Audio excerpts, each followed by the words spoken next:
Armin Balthazar. That Matthew Long? Matthew Long?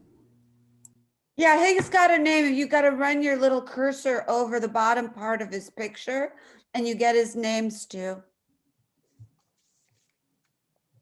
And Stu, before we get started talking about the Serenity Space, can you hear me okay? Yeah. Yeah. So many of us here know and admire you and your work, but we were hoping you could take a few minutes to share how you created the collaborative process and became the father of collaborative. And I'm sure that's a whole nother meeting, but if you could share with us in a few minutes, we'd really appreciate it. Well, actually, I'm so grateful for Zoom, because having meetings like this, things happen. What I have to say is basically makes Serenity Space and the other thing kind of old-fashioned, kind of out of date. So what I'm going to say to you guys is the first time I've ever said this to anyone. It just came to me this week. And I'm going to preface it by saying, do you know what the word grok is? G-R-O-K. Anybody know what that is? Well, I have an idea. all right, well, it's in the dictionary now. It was coined by a science fiction writer named Robert Heinlein in the 70s. The name of the book is Stranger in a Strange Land. If you ever get a chance to read that, it's a wonderful book. But the word grok means understand, not in this way, in a total understanding way, which I mean, and so I'm asking each of you to grok what I have to say, which means you don't put your thinking on and figuring out, well, what can I do with this? How can I come back? Oh, I don't believe that. Blah, blah, blah, blah, blah. Chatter, chatter, chatter. For the most part, if you listen with understanding, that's really all I ask for with this.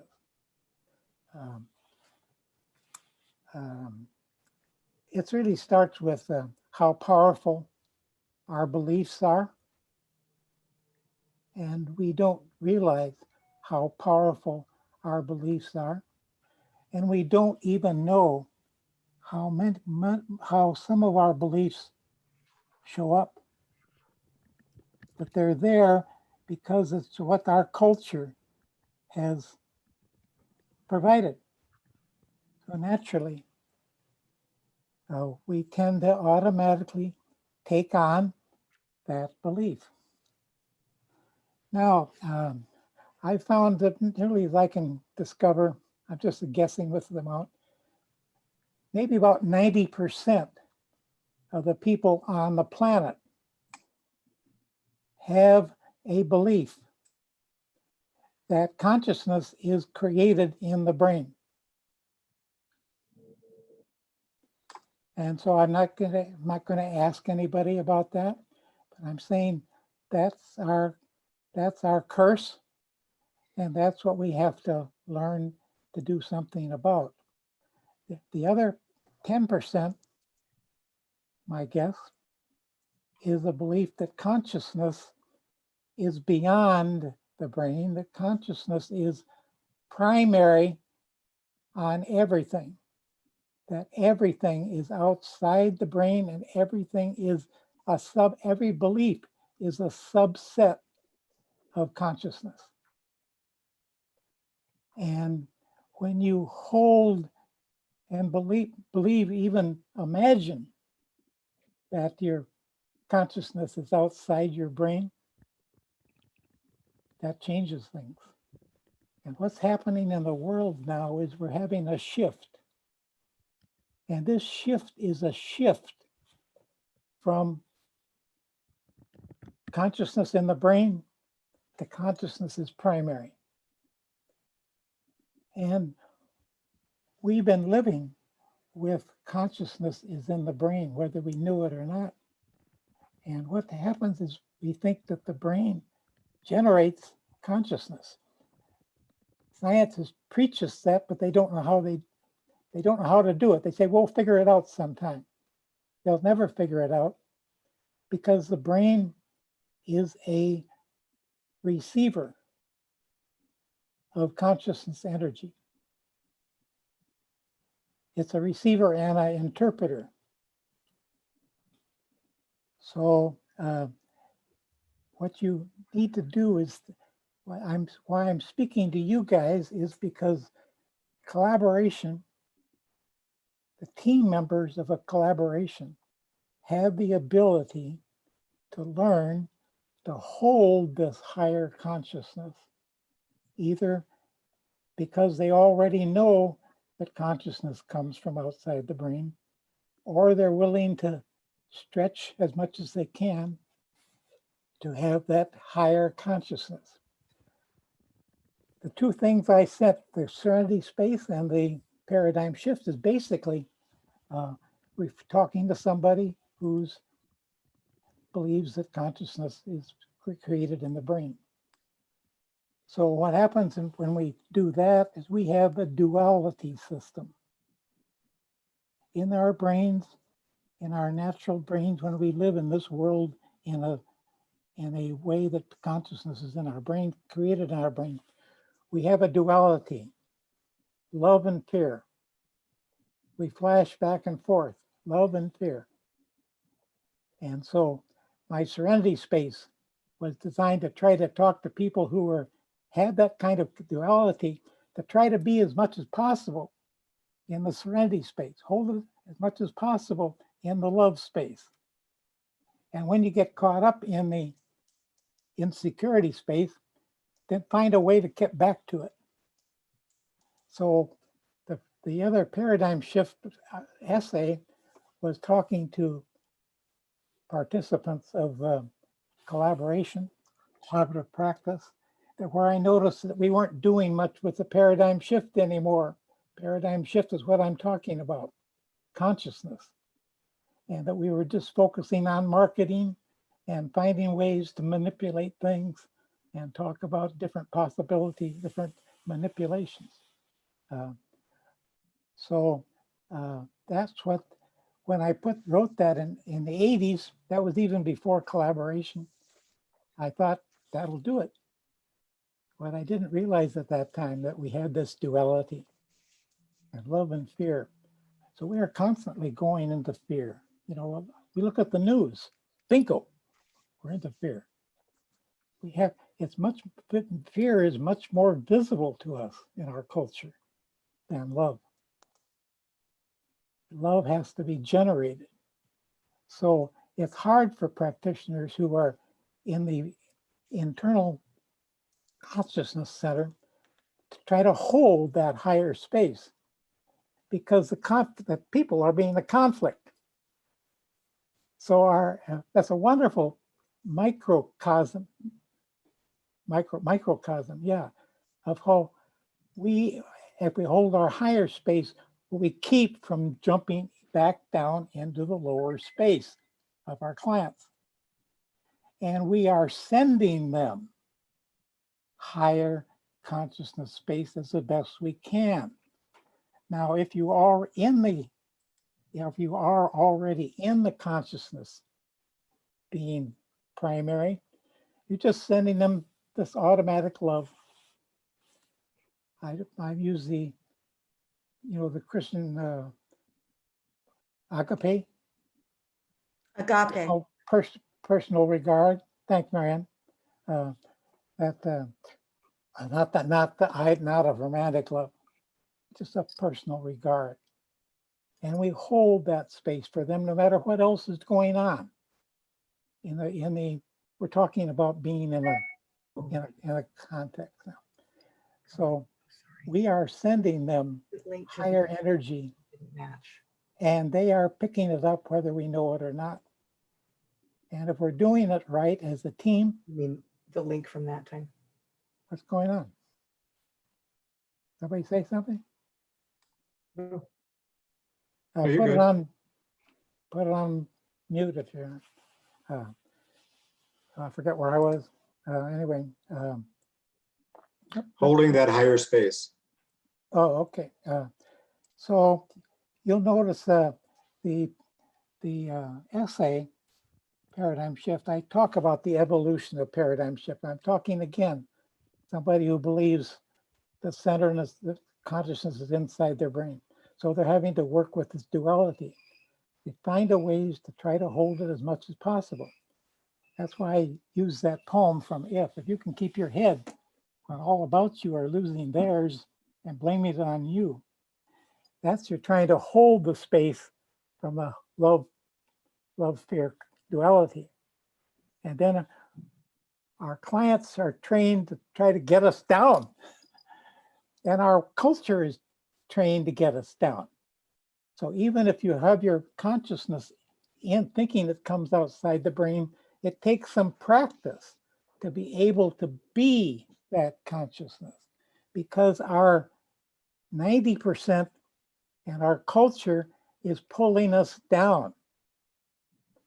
You'll find that ever had the example I used, it came to when I was representing coming up with collaborative law. If I would have presented that to a board of directors, at first when I describe it, there would be some excitement. Oh, wow, what interesting. But then there would be 2 or 3, maybe more in the group who say, yeah, but what about liability? What about ethical behavior? What about zealous behavior? Blah, blah, blah. And all of a sudden, energy would have gone away from it and nothing would have happened. There wouldn't have even been a vote. I would have packed up my bag, said, well, seemed like a good idea. But the idea was you just learned that sometimes you have to just do stuff and try it. You don't want to get a vote. Particularly, you don't want to get a vote of people who are in duality, because they can't avoid saying yeah, but. So the question becomes, I've grappled with this for a number of years. I've been totally into consciousness for 7 years. I have no worries. I have no depression. I have no concerns really, except I would like to see people do a shift, because a shift is what's going to save the planet. And we have to get enough people to make the shift in the world, to make it happen, where we get into a higher consciousness where we just know the answers. We don't have to grapple with our thinking and try to figure it out. If you're trying to figure this out, forget it. You can't figure it out. You can't figure out consciousness. There's no description of consciousness. I hope you know what I'm talking about when I say consciousness. It just means what keeps us alive. If we didn't have consciousness, we wouldn't be here at all. We'd be dead. Now, the sad thing about people that really, really, really believe that consciousness is centered in their brain, I have a little compassion for them, because they think that when they die, that's it. Because their consciousness goes. How can they have anything left? So they are kind of intrigued by whatever they call it, the near-death experiences, because there seems to be something beyond that. Anyway, when in full consciousness, you just know the eternal nature of things and the infinite power that we have from consciousness. But from duality, we don't know that, and we worry about it, and we worry about our friends, and we worry about things, we worry about our kids. So what we're doing as a team, we're practicing life. We're practicing how, as a team, we're practicing how people in general will be able to do this when we get on to holding this higher consciousness. It's a practice, because the clients are going to try to drag you down. I like to use the example of parents and children. All of you who have kids, particularly more than one kid, maybe only one will do it too. They'll do things to try to get you down to their level. Oh, bah, bah, bah, bah, bah, bah, bah, bah. Jimmy did that to me. Bah, bah, bah, bah. And the parent gets in and tries to be judge and tries to man. So that it works when they can bring the consciousness down. It works to the kids. And when they don't bring the consciousness down, they just send them love and say something that whatever they say. Kids say, "Oh, didn't work. Let's go play." So that's what that's all about. Now, so we can upgrade the Serenity Space by saying that the Serenity Space is consciousness. In other words, we're taking it out of the duality of Serenity Space, insecurity space, back and forth, back and forth. That's what's happened. That's why I never could figure out why it didn't work, because people would get caught up in the insecurity space. Oh, to hell with it. You know, that doesn't work. But if you transfer it to consciousness, then imagine if you are in duality, just imagine that Serenity Space is consciousness outside of yourself. And then insecurity space would be the culture, the client, like the culture trying to bring you back in. Now, when we are from consciousness, we have to remember that makes you feel good, but you have to make sure that you're taking care of yourself, you're taking care of your body, you're taking care of things. You remember your social security number, and you don't walk in front of buses. And for my cake, you wear a mask when there's a pandemic. But that's up to individuals to decide what they want to do that in the duality. But my point is that I'm not talking something airy-fairy, talking something that is beautiful and living and wonderful. Everything changes, nothing changes. The only thing that changes is the way you look at it, the way you see it, how you understand what you see. It's like changing the view in your computer. You know, you change the view, you can get a line, you can get a list, or you can get a symbols. It's the same thing. We're shifting from. So when you feel yourself caught up with the fear and worry, then there's some way, instead of doing the kind of things I suggest in the Serenity Space, you find a mantra. In my case, and you'll see that in the end of the paradigm shift essay, come home. Come home is a mantra you can use when you're caught up in the everyday world to go back to the consciousness. If you hear some crazy idea that's going on, you're worried about it, remember that everything is a subset of consciousness. So if you hear some crazy idea and you tend to want to believe, just remember that's just some idea that somebody had beyond the primacy of consciousness. Consciousness is love. There is no illness in consciousness. All illness comes from beliefs in the body. And so that's a good thing to know. If any of you have any back pains or nerve pains in your legs, particularly, but pains in general, know that 90% of those are not organic. They are a mind-body connection thing. We take our negative thinking, instead of doing negative thinking, we move it into pain to distract us. If you want a great way to watch a video on that, go to Netflix and Google 2020. That was the old TV show Barbara Walters did. 2020 Healing Back Pain. 15-minute segment on healing back pain. It's wonderful.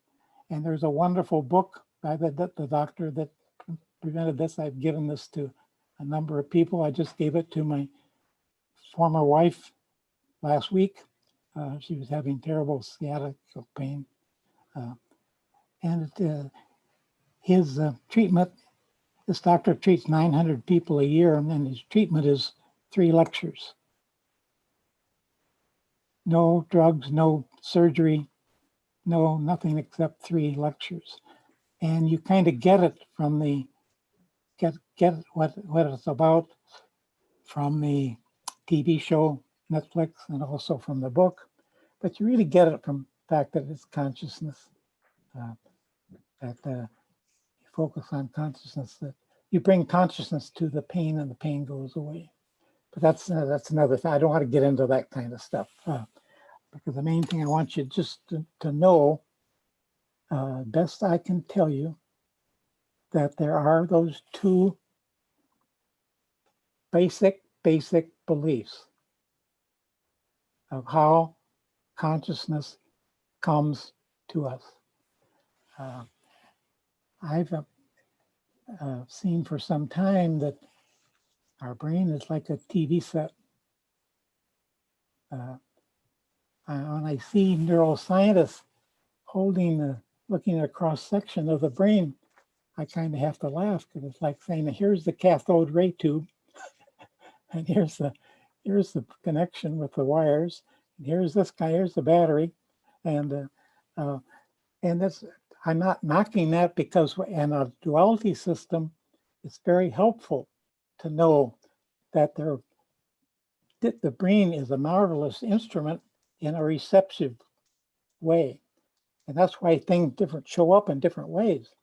So you can see why they would try to prove that it's the brain. That's okay. I'm not getting into that. They want to believe that. That's fine. But what happens is when you buy that, you do get into this love and fear. You get into this pain and pleasure. Now, pain in our culture, we tend to sometimes admire pain. Stay with the pain. Oh, that's too bad. Yes, all that pain. Pain basically in our bodies is a message, let go. Let go. If I put my finger on a hot stove, let's say I just keep my finger there and I say, oh my God, my pain, my pain, my thumb, my finger hurts. Okay, how about letting go of the stove? Oh yeah. So I'm giving you a lot of shit here. I'm giving you a lot of stuff and I'm just telling you something. I'm glad you're recording this because people can look at it, but just remember, if your mind is saying, yeah, but what about? Just remember that in this conversation, consciousness is primary. I was at a 2-day conference over the weekend from the United Kingdoms.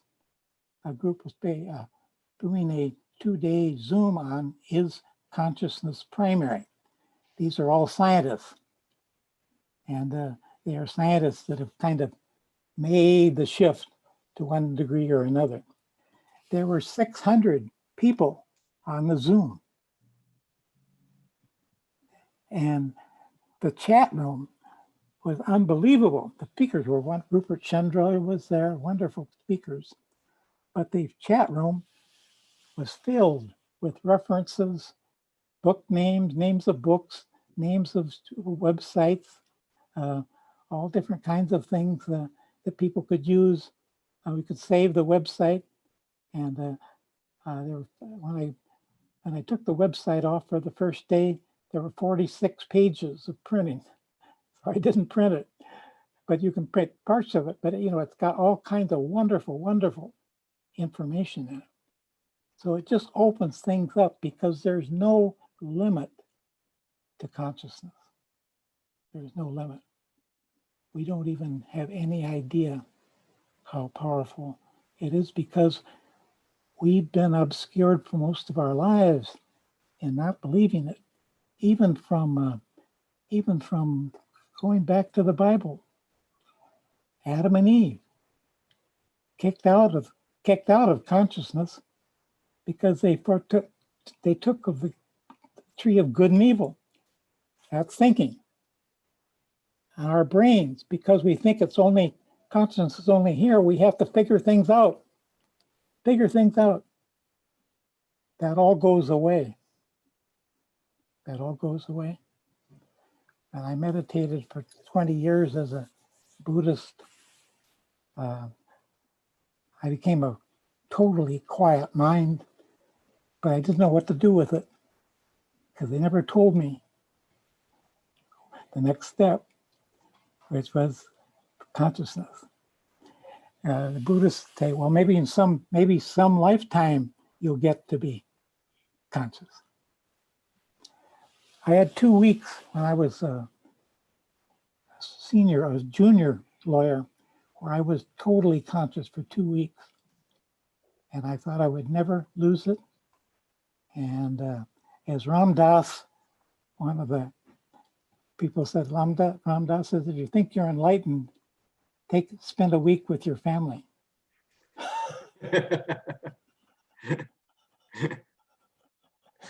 And that's exactly what happened to me. It was at Christmas time. All of a sudden, all the house was filled with family. I lost it. I lost that consciousness and I didn't know how to get it back. I searched for everything. And to me, it explains why I went through manic depressive periods for a whole decade of the 70s, searching for that highness, for that place. And I could never find it. Our ego says, search, but do not find. It keeps us searching. That's our, so anyway, and I also think it explains addictions, because most of us have experienced at least one time in our lives, a few seconds, a few minutes, a few hours of openness. And you remember that. It's like a carrot. They take it away again. And you want it back. And this is what it is. And there's all kinds of books on this. I've got 20 books about this higher consciousness, called non-duality, often as opposite to duality. Non-duality means it's all coming from consciousness, not coming half from consciousness, half from your subconscious, which is duality. I'm throwing a lot out here and I apologize for that, but that's basically what I have to say. I love you very much, and that's what comes from this, and loving. Oh, as a team, teams are so important in collaborative practice work. And as a team, if you can help each other hold this higher space. So if one of you, there's a great thing at the forum this time, somebody from Florida, a couple people from Florida did a great workshop on the wolf in sheep's clothing, talking about the wolf that shows up, that messes up the collaborative movement. And so they were talking about the signals being, and so they showed wolfish behavior in both the both the lawyer, coach, and the financial person. show different ones. So you can see every the wolf shows up in any of them. I was suggesting if you're in a team and you're trying to hold this fire space, whether you have it with consciousness or have it in your duality, I suggest if you notice something's wolfish, instead of waiting for a feedback, send a little signal. Send a little signal to the person you think is wolfish. They'll either remember, oh, I'm getting off, or they'll remember at the time after it's over, why did you do that to me? So they'd be asking for feedback, which is wonderful. Okay. I think I've burned it out. Oh, no, one of the things Do. to say is that, you know, it can sound woo-woo to some people, but there's actually something called, and clinicians know to be called, parallel process. So like in organizations, corporate structures, if everybody at the top is biting and competitive or mean-spirited, at the top of a bank even, you'll see the parallel process down at the level of the tellers. You can reflect back from the Yeah, dynamics at the bottom about what's going on at the top. right. So it's directly related to Okay. how we, Corporations are coming, so many of them have been hierarchy yeah, up on top, and now it's more vertical. So what's going to happen, what really happens with consciousness is we start seeing the need for, what's that called? when everything takes care of itself in a circular way. Indigenous kind of thing. Sustainability, that's the word I was looking for. yeah, And also, I think one thing I do want to say is I've always felt that the coaches are the ones that are most trained to be sensitive to consciousness. And so they often are the ones who can be more help to hold this kind of thing. I do want to say too that a friend of mine who's a coach in the United Kingdom, she and two other her friends have just developed have had for 1 year now, a free climate coaches alliance, asking all coaches in the world to join in this coaches alliance, where they can have Zooms and they can start putting their energy toward climate change, which is basically inequality. Consciousness, climate change is caused by inequality. So the more we get quality, more we get things evened out, more we have consciousness. But that's a wonderful organization, and I've signed up for it. It's called Coaches Alliance, Climate Coaches Alliance, and you can Google it. My friend's name is Allison, 1L, Whybrow, WHYBROW. And please spread the word for this wonderful organization. They have a monthly meeting and they do open space, which they spend most of their time in breakout rooms, generating creativity ideas. So exciting. Life is so exciting. And I'm just so thrilled to be here with you guys. And I love you very much. Thank you so much. just say a little bit about how it is that you came back to talking about the paradigm shift. I mean, what I drove went to the forum and I realized that everything was talking about marketing and this kind of stuff. I went to the exhibit books. I looked in the index of all the new books. There was no even a mention of paradigm shift. You mean the IACP? Yeah, I'm talking about books that are being displayed Yeah. at the forum. So it told me that something was off. We weren't doing this thing on consciousness. That's part of. You see, it starts at the very beginning of collaborative practice. If you're in lawyer and you're in litigation, you are down there with the client. You're down there in their energy, and you're trying to work with them, trying to help when you shift the client there to collaborative, there is a paradigm shift right there. Very minor one, but it's a shift that says, oh, we don't do that anymore.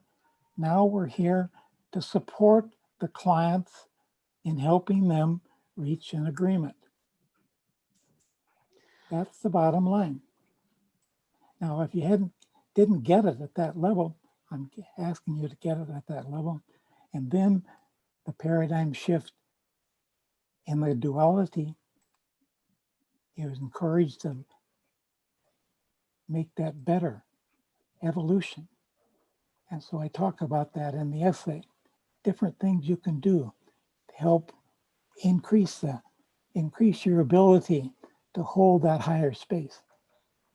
And that's why I mentioned that, I think I throw in there one place, something about the Serenity Space possibility. At the very end then, because I didn't know what I just told you today about my understanding about these two different forms of belief on this, on consciousness, that I had a little exercise to do at the end to try to get you into consciousness.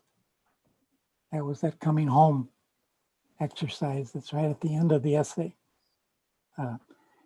Now, you can use those kind of things, but the main part is to understand, just to understand yourself that, oh, there are these two ways of looking at it. And I'm not going to try, and people will try to defend this one, and it's okay. But you see, when you do this one, you have a lot of pain, you have a lot of worry, you have a lot of depression, you have a lot of pain, you have a lot of stuff going on, worry. And so you pay a lot to try to get the feeling good in the duality system. And we've lived with that forever. That's why we have wars. And that's why I think I'm a jazz musician. And I think so many jazz artists, they get so high by playing in their duality system that when they're not playing, they don't know what to do to feel good. So they start taking cocaine or heroin or alcohol, or whatever, to try to get. And I certainly did that with booze. I was an alcoholic back in sober in the 70s. Have been sober since. So it just explains some things like that happen with our duality. And they're wonderful. You'll find people say, yeah, but you can tap. You can tap and do this. Well, that's part of the duality system, and I'm not knocking that, but it's just not shifting into consciousness mode. Consciousness being consciousness, feeling of being consciousness. So when you practice it, you just get a little feel of it, and then you're pulled back in. Some people will get it like that. I didn't get it that way. But How did you get it? How did you get it?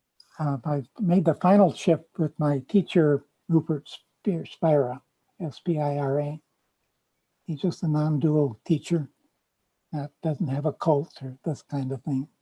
Has a lot of good people. You can go to YouTube and see a lot of his things, but I'm not saying he's the way. There is no way. All kinds of wonderful ways. And there's a wonderful little book called The Essential Path by Donald Walsh, W-E-L-S-C-H. It looks at your different beliefs and how you releasing different beliefs will help you. I'm trying to say you don't have to do that. You can just have to drop that one belief. Just drop the belief that you think it comes from you, because that creates separation.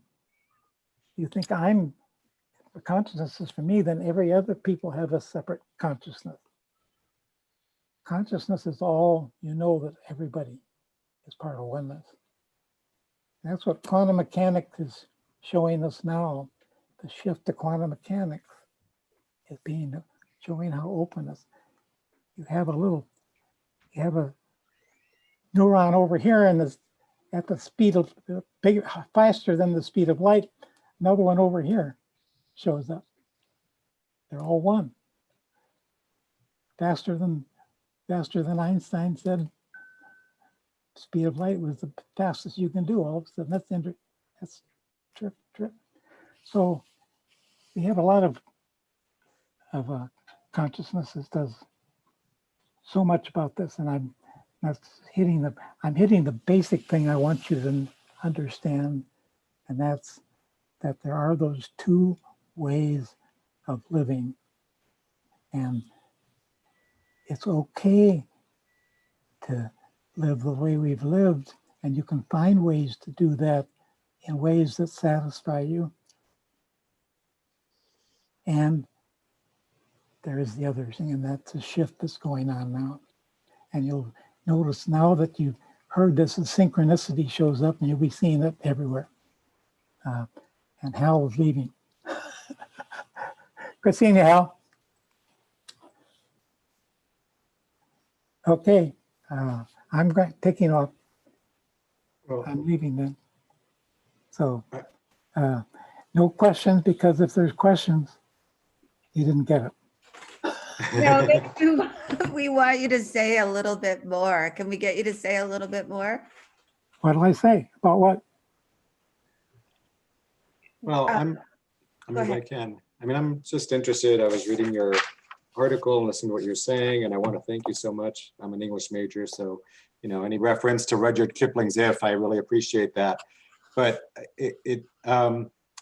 what tools, are there? And I think you've referenced a couple books, but what tools are there for the practitioners, for themselves, for the practitioners, for their clients that we When could you use? are And I, anxious of something, you're going to find it. And the thing what I'm suggesting is you don't try to do this with the clients for now. You're just doing it to hold the space for them and working with whatever you work in. And if you try to teach this to somebody, you'll go crazy because you can't fix anybody and you're going to get into all kinds of tangle about it. So so you model it. you model it exactly. You model it. That doesn't mean you can't, in general, talk about this question of two different ways of doing it. If you're not trying to teach somebody to do it. So I'm not trying to teach anybody here to do it, because I know my life is filled with trying to fix people. And what happens, I lose connections. People say, "You son of a bitch, you're trying to think you're better than I am." Things like that. And this is just living and loving, and we're having a wonderful life. And I share with everybody I can. I'm not trying, and there's nobody any better than anybody else. Just that some people know more than others in different areas.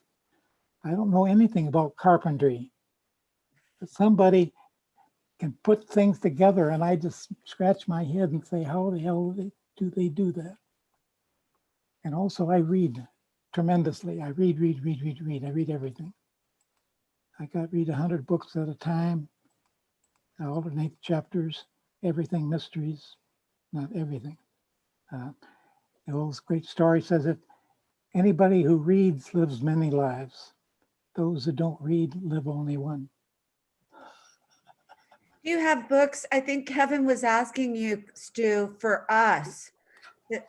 Are there Well, books for us that you particularly recommend? how about Man's Search for Meaning? Man's Okay. Search for Perfect Meaning. example of somebody who held his highest space in a Holocaust, in a concentration camp. Yeah. Jesus, blows your mind. That's how powerful he was in holding that culture. And this book says 15 million copies of this have been printed. But you see, most people who read it from their duality. So they said that was interesting. Very interesting. But so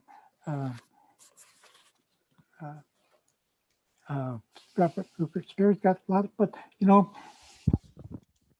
consciousness doesn't communicate well with duality. So, so you'll get some duality books, non-duality books, and maybe they'll be very hard to read, but they'll begin, then they'll be the best one. One of the best ones, the Eckhart Tolle, Power of Now. Yeah. Probably all read that. Now go back and read it, and oh my God, I'm just started reading it again now, and I'm saying, my God, he said it all 20 years ago, and I just read it. I just read it. I didn't grok it.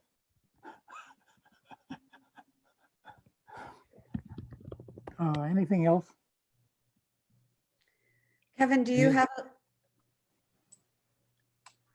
No, I think I just wanted to point out that, you know, what you're talking about is kind of picked up a little bit, even by the medical community and other communities, where they see that buffering events in response to trauma would include centering oneself and meaningfulness and consciousness as well. Absolutely. And that's actually being, you know, some elements that are being forwarded by, you know, California's Surgeon General right now.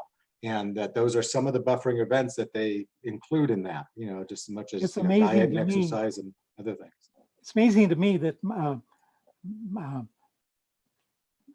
Michael Baker, Eddie, whatever her name was, who did she did what's that religion? Christian Science? What? Yeah. Well, Chris- she obviously had higher consciousness, and she knew that consciousness would heal these illnesses. But in turning it into a religion, most of the people that are taking it on are people in duality. And so they don't get it. And that's why it doesn't work.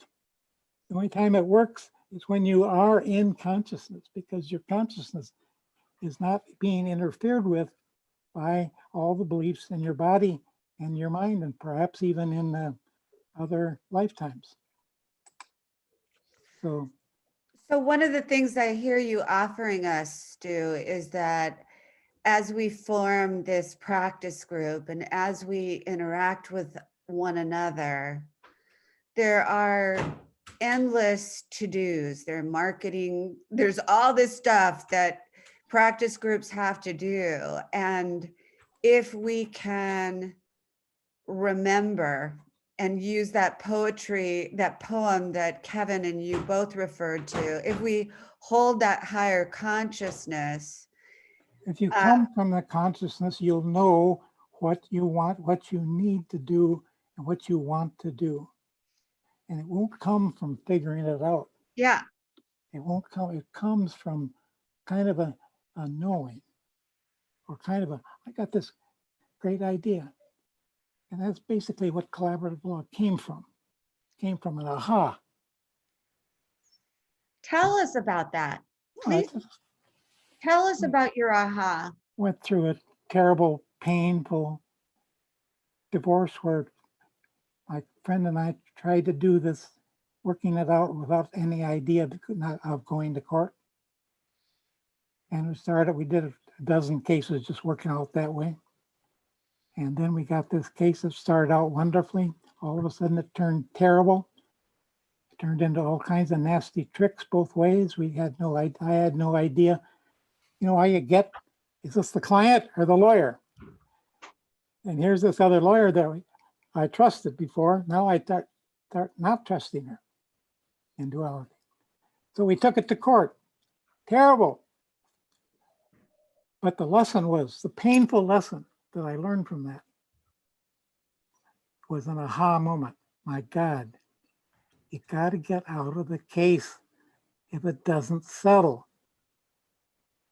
And that's the beauty of collaboration. If you try to change that rule, it's not collaborative. Call it something else. But if you say, our duality, people say, yeah, but what about, maybe we can just hang on and do what we call now called cooperative law. I think we do this and then we go to trial anyway. Well, that's not collaborative. That's okay to do that. Not collaborative. So that's the key of collaborative is getting out of it doesn't settle and the paradigm shift. That's basically it. 2 rules. The rest of it, you can do whatever you want. You can do it standing on your head. No rules how to do it, but it's what works.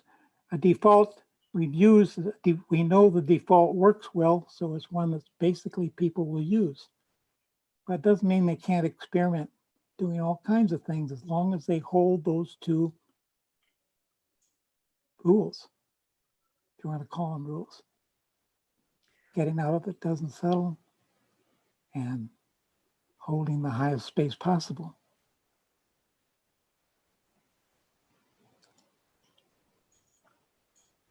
Thank you, Stu. Thank you for all the internal work you've done.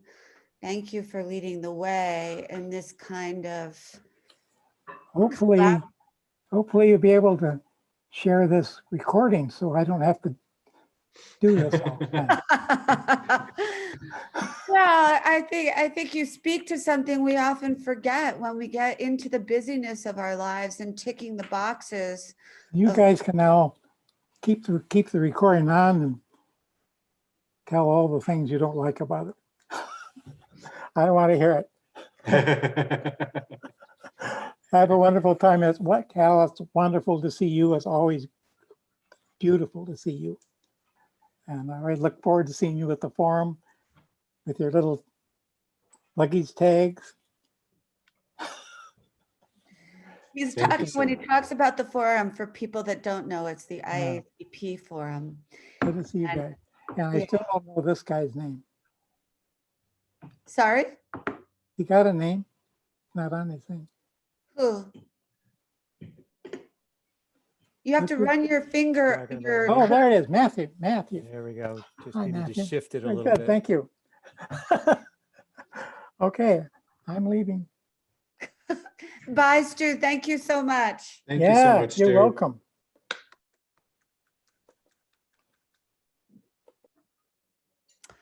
So, did anybody? I don't know. I mean, do people want to say anything about what they heard or how they? We're not up to like. He said it pretty much. Either we grok it or we didn't. But what I heard personally was that he was underscoring the spirit of our work, if you will, and our interactions with each other and how that filters down to the clients. Did anyone have any comments or want to say anything?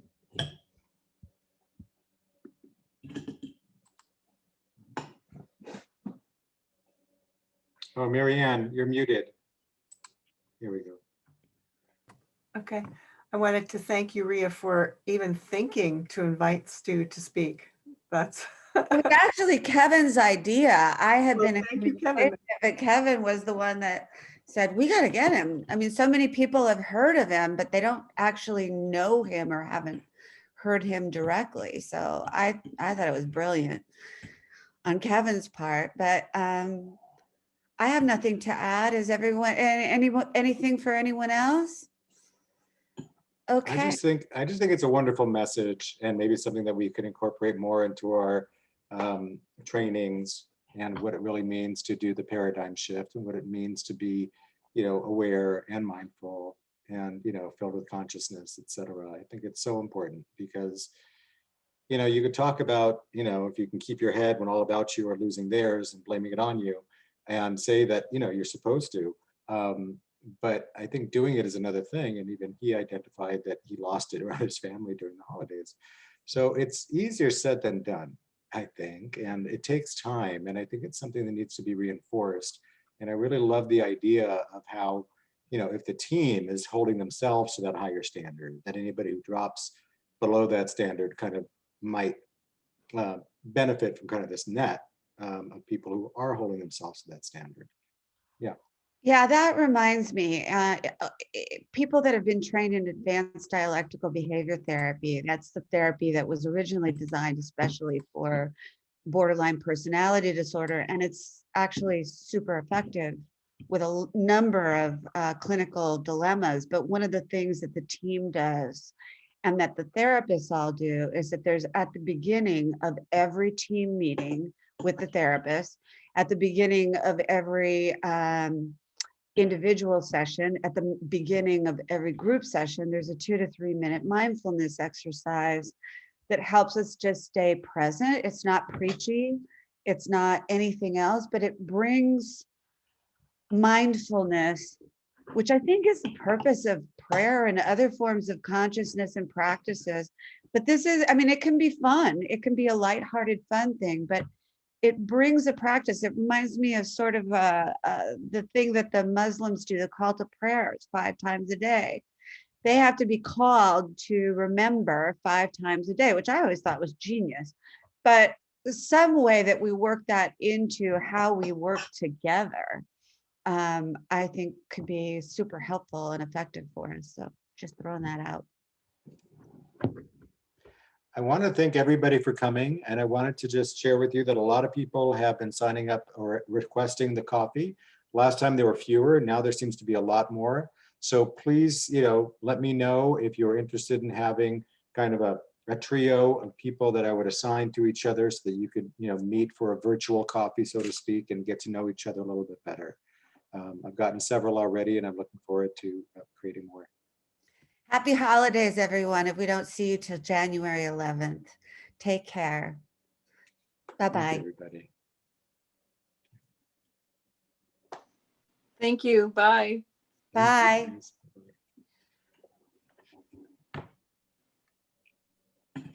Kevin, you want to stay on with me for a minute? Sure, I'll stay on for a minute. Yeah. Okay. I had missed the beginning also, just because of the technical difficulties. Was there anything vital that was not on the agenda? I saw the agenda, but anything that I should know from the beginning? No, I don't think so. Rita went over the agenda, and then Stu started talking, and I mean, I think it was more of the same. I don't think, but you could always listen to it because we recorded it. The truth is, I think I didn't realize, Jamie pointed out to me that I didn't hit the record button, even though the setting that I put it on, when I sent it out, said record the meeting. So, but nevertheless, thank you, Jamie, for pointing that out to me. And then I physically did it because I thought I was just recording. So I appreciate that. So we may have missed the first few minutes in the recording as well, but I don't think you missed anything. I think it was. Yeah, the Stu stuff got recorded. Thank you, Jamie. You're Thank you welcome. for catching Kevin's saying, that. we're going to record this. And I'm like, I don't see that little red light. Maybe I better let him know.